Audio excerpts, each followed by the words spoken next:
From very ancient times to this day, dragon mythology persists in many cultures around the world. Except Indians, Africans, Southeast Asians, and Mayans, all other cultures of the world are having dragon mythology. Obviously, there are numerous types of dragons. However, we shall classify them as of two major types. One is the Eastern dragon of the kind like Chinese dragon, and the other is the Western dragon of the kind associated with the Saint George of Christianity. The Eastern dragon is considered a symbol of imperial power and prosperity, while the Western dragon is considered mostly as evil. In this video, for the first time, we are going to crack the real identity of the dragon and the reason for the different perceptions about it among different cultures. The sequential method of presentation of this video is as follows. We would describe the simplified general features of the two major types of dragons. We would then present the fact as to what the dragon actually means. We shall then substantiate this fact with the proofs using available materials about it. We shall first describe the general features of the Chinese dragon. It has a long snake-like appearance with a scaled body and four legs with a bird-like claws and two horns on its head. Most of the times, it has a pearl with it or always associated with the pearls. They don't breathe fire often, however, they occasionally do, as is seen from this Chinese royal painting.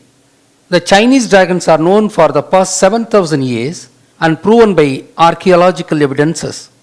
However, it should have been known for the past 10,000 years, as you would agree when I reveal its identity. The dragon is considered a royal symbol and adorns palaces and the robes of the emperors of China.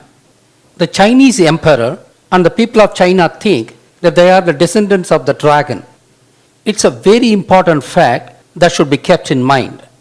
The Chinese dragon is associated with rain, agriculture, and prosperity. It is also associated with the flood and storms, as it is said to save people from such a phenomena. In fact, there are 4 dragon king gods related to the 4 seas of China. The dragon is associated with the calendar, as the most important occasion that dragon dance performed is on the occasion of the Chinese New Year Eve. The Chinese calendar is luno-solar calendar, and the year begins somewhere in the period between winter solstice and vernal equinox. The Western dragon has variety of depictions and combines the features of snake and bird, and hence most depictions are with wings. The Western dragon often breathes fire.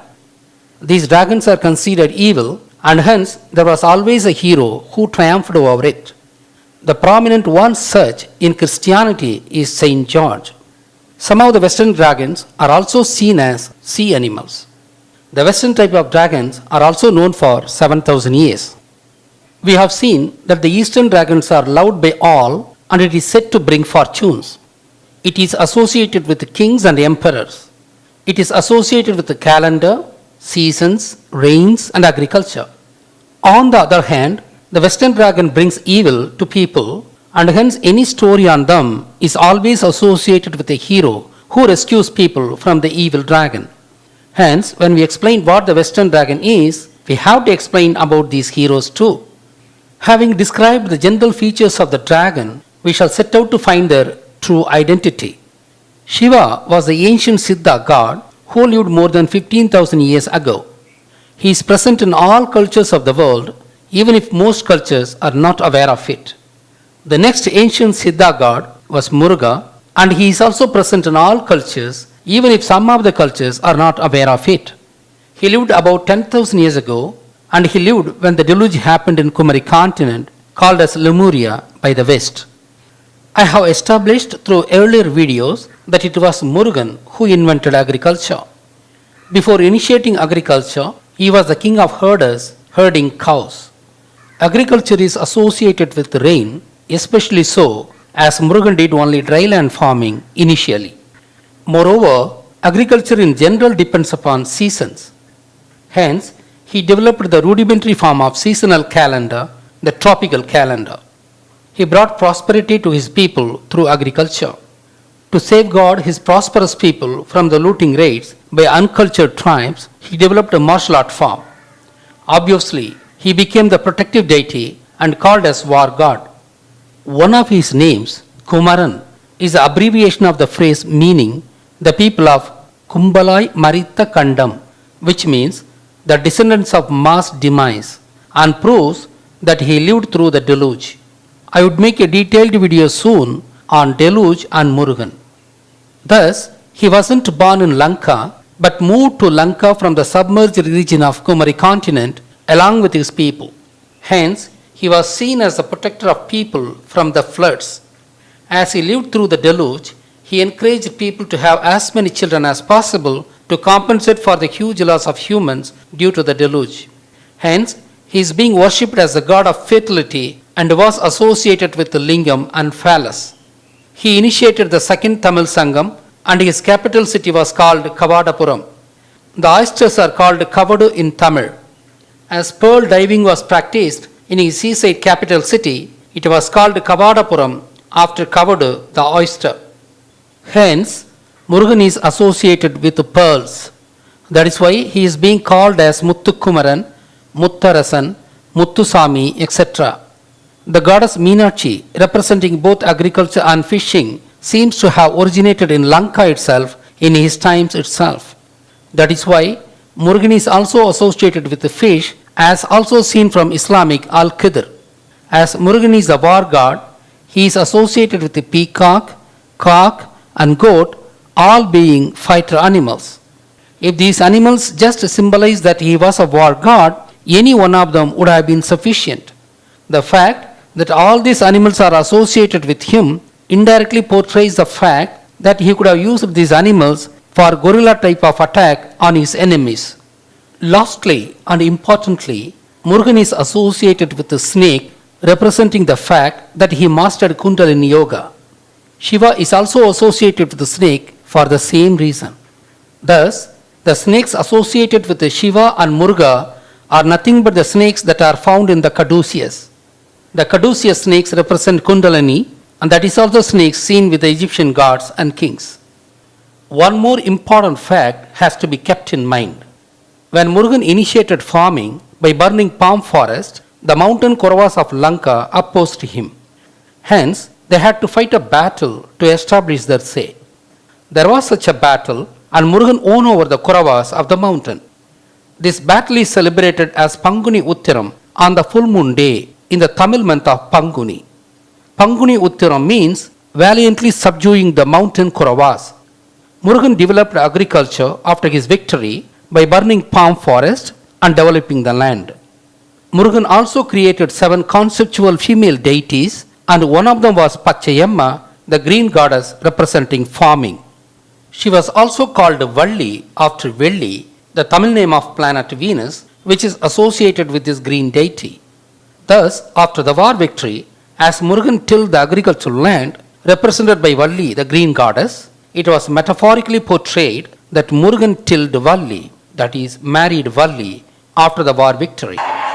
This battle and the wedding is reenacted every year on Panguni Uttaram Day in Kumarakkoil temple in southern Tamil Nadu. The point to remember is that Murugan married goddess Valli after his war victory. Another point to remember is that Murugan is known for fire, as he torched the palm forest to convert it as farming land. As he is known for fire, he is worshipped as Agni Devan, and the fact that Agni Devan is actually Murugan is identified by the goat, which is originally the carrier of Murugan and hence also the carrier of Agni Devan. We now understand the role of carriers of gods as they help retain history. As Murugan was an ancient god known from the times of deluge, he was known to all civilizations of the world. However, each civilization called him by different names and different forms. For example, Yasudis called him Tausi Melek and worshipped him as peacock. The Egyptians called him as Amun and worshipped him as a ram. The Philistines worshipped Murugan as a fish god and called him Dagan and identified him by human fish composite form. Babylonians worshipped him as Marduk and also as Bel god. He was called Tammuz in Sumeria. He was also worshipped as a Baal god by the Canaanites. He was called Al-Qidr in Islam.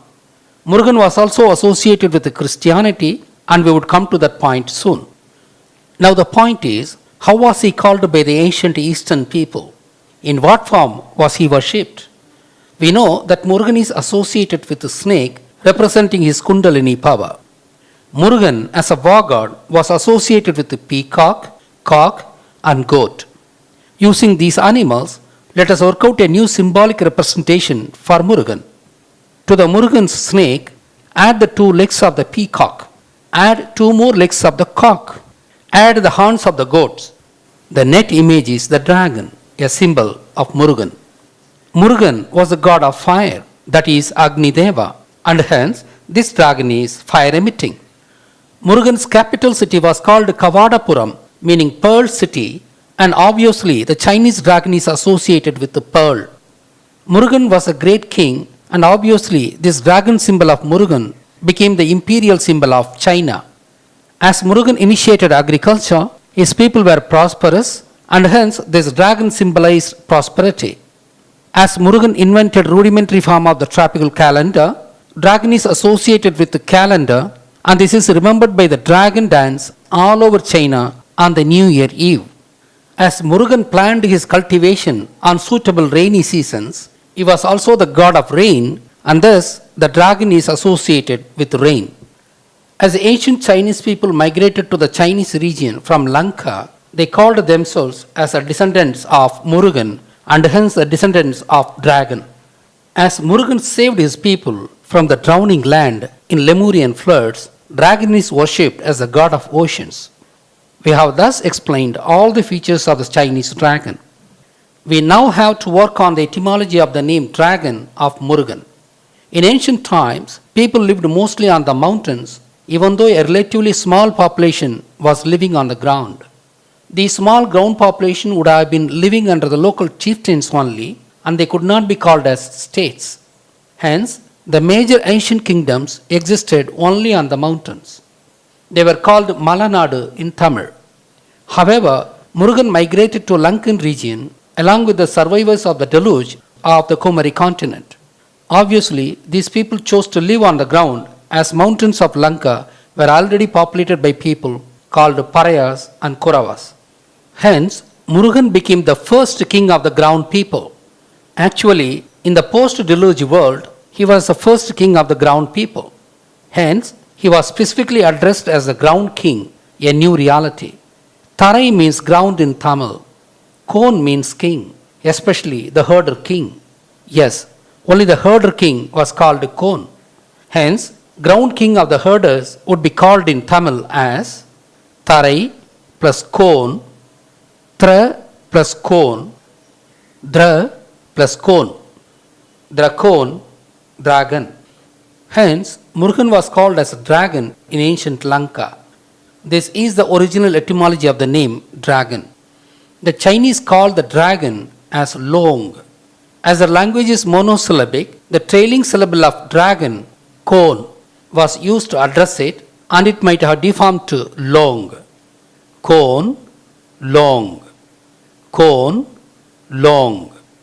Hence, we could understand the physical feature of the dragon, and we could also understand how the word dragon originated.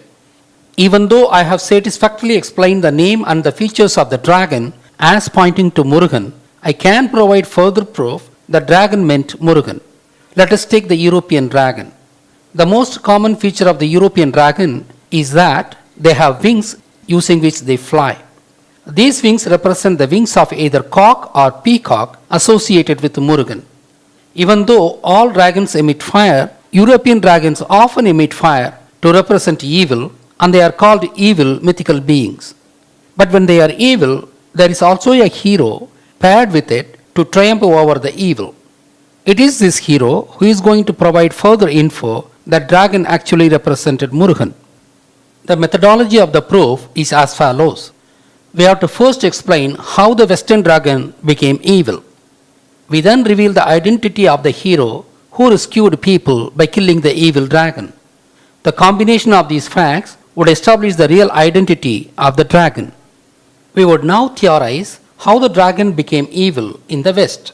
As far as China is considered, all along its long history, it was indeed populated by homogeneous people who spoke same or similar language and hence they worshipped the same deities in the same name and form. Hence, the deities were always considered as protective, adorable deities as they were really so. But as far as the Middle East or the West, newer migrations kept happening and they happened to speak different languages even though they were all related to each other. Though Murugan is the common god of all such people, they happen to worship him in different names and forms as detailed already.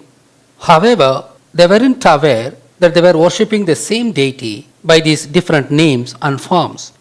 When wars broke out between these tribes, it was also seen as a war between these gods, and the victory of either of the tribe was considered as a triumph of one god over the other.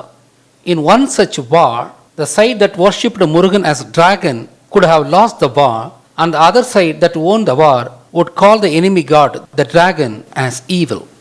Kindly read about the episode on the Ark of Covenant of the Jews versus the fish god Dagon of the Philistines to generally understand such depictions of gods. Even today, the Christians call the Indian gods as devils. Similarly, dragon came to be labeled as evil, and that practice followed ever since. My theory is proven by the fact that the hero who subdued the dragon happens to be another form of Murugan himself. The typical hero in the Christian era was called Saint George. The Christian legend says that Saint George killed the dragon. The word George means tiller of the soil, that is, an agriculturist, as is shown by this etymology page. One more fact that we come to know of George is that it was an imperial name and was used as given name only by aristocrats initially. The list being shown establishes this fact. Hence, George not only means that he was an agriculturist, he was also a king originally. Thus, the name George should reveal that it means both. We know that Murugan invented agriculture for the first time in humanity, and he was also the king of his people.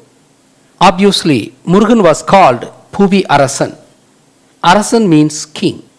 Puvi means earth in Tamil, and it actually originated out of agriculture, as we would see soon. Hence, Puvi Arasan means the king of the earth. As established earlier, dragon means the king of the ground. Hence, Puvi Arasan and dragon has similar meaning. We would now establish how the Tamil word Puvi means earth through agriculture. We all know that the agricultural plants flower first before yielding their final outputs. As flowering is called blossoming, it was Murugan who made the land to blossom profusely by cultivating it.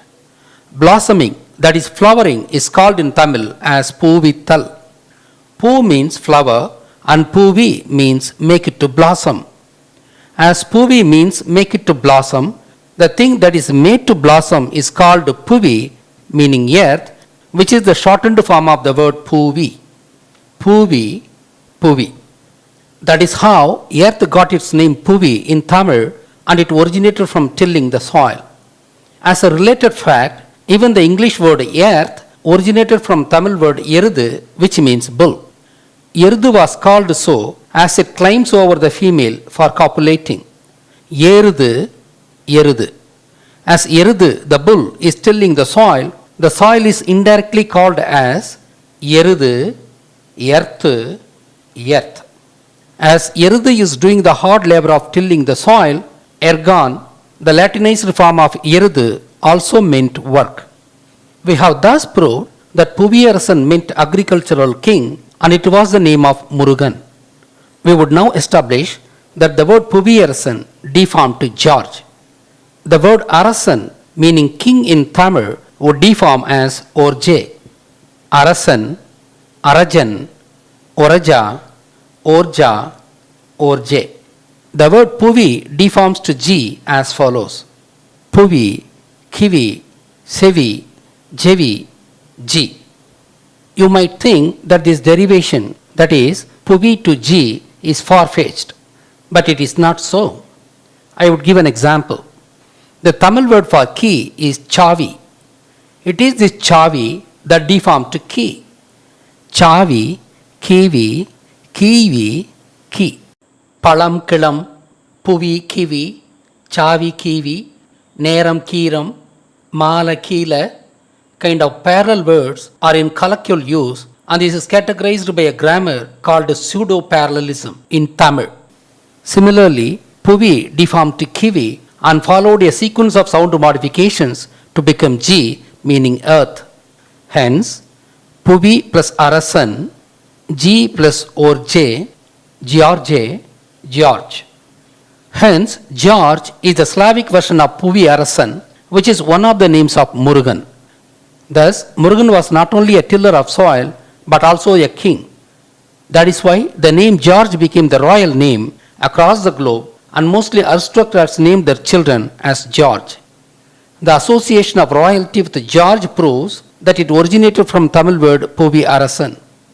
This name seems to have originated in Slavic nations and later spread to Greek and Rome, and through Christianity to other West European nations. There was one George who is thought to have been born into a noble Christian family in late 3rd century in Cappadocia, an area which is now in Turkey. He followed his father's profession of soldier and became part of the retinue of the emperor Diocletian. The emperor ordered systematic persecution of Christians, and George refused to take part. In 303, he himself was tortured and executed in Palestine, becoming an early Christian martyr. As he became the first martyr of Christianity, he was venerated as Saint George. Just like Jesus was named after Shiva as Isa, which deformed to Jesus, George was named so after Murugan, the Slavic version of Puvi Arasan. In fact, there is a country called Georgia, situated to the north of Anatolia between Black Sea and the Caspian Sea, thus proving the Slavic origin of the name George, even though it was named after Saint George, who was born in Cappadocia near to Georgia. I now have to explain how Saint George happened to kill the dragon. The West, by mistake, was under the impression that dragon meant evil due to the reasons stated already. Ancient Siddha Murugan created fire by torching the forest, and that became the reason for the war with the mountain Kauravas, and Murugan indeed won the war, clearing his way for developing agriculture, which was symbolized as he marrying the green goddess Valli. As this incident happened 10,000 years ago, the Slavic people wrongly assumed that the enemy that George fought against was the fire-emitting dragon, not knowing that dragon itself was Murugan, just like George is. During the Crusades, the Romans came to know that one mythical George, who was actually Murugan, fought and won a war, which was a war for agriculture, and married a princess who was actually the green goddess called Valli. Thus, the West understood that George being a king, he had to marry a princess after the war. They also vaguely remembered that the war involved fire, not knowing that it was created by George himself, that is, the Murugan himself. That is how the George killing the dragon and marrying the princess mythology got developed in the West. Thus, after the Crusades, the Crusaders learned of the mythology of the original George, the Murugan, and the same was appended to Saint George of Christianity, and hence the Saint George of Lydda was portrayed as a slayer of the dragon, which he did not. Thus, after the warrior George became Saint George, the history of war for agriculture that Murugan waged was appended to Saint George, interpreting it as a slaying of the dragon, and Murugan metaphorically marrying the rescued agricultural goddess Valli was interpreted as Saint George marrying the princess whom he rescued from the dragon. This establishes that dragon meant Murugan. In this video, we have used the Christian era dragon to prove it to be Murugan. In my next video on dragon, I would use the ancient Middle East dragon to unquestionably prove it to be Murugan.